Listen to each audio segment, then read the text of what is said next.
Everyone's like cheering on for people dying. That's how this movie works. Have you watched this movie where death, the concept, actually hunts down people?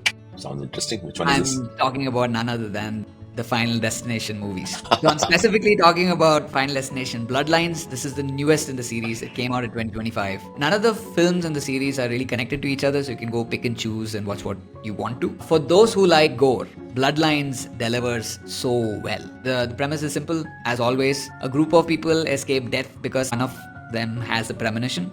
And after that, death hunts them down in the most creative, gruesome way possible, right? From beer bottles to MRI machines, it's got it all.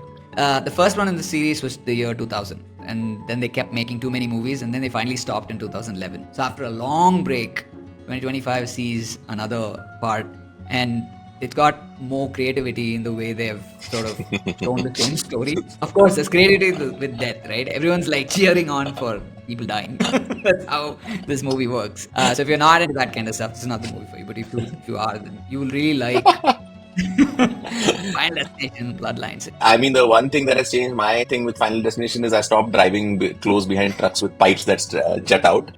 That is a That's- no-no. That that's a big defines a no-no. generation. As yeah, this one's on Prime Video.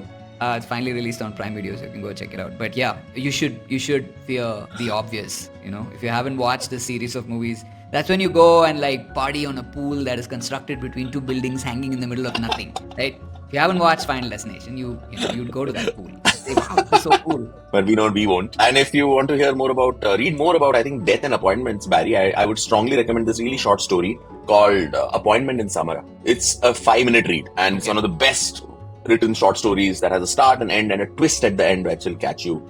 Appointment in Samara, the place Samara, and Final Destination Bloodlines. 2 recommendations at the price of 1.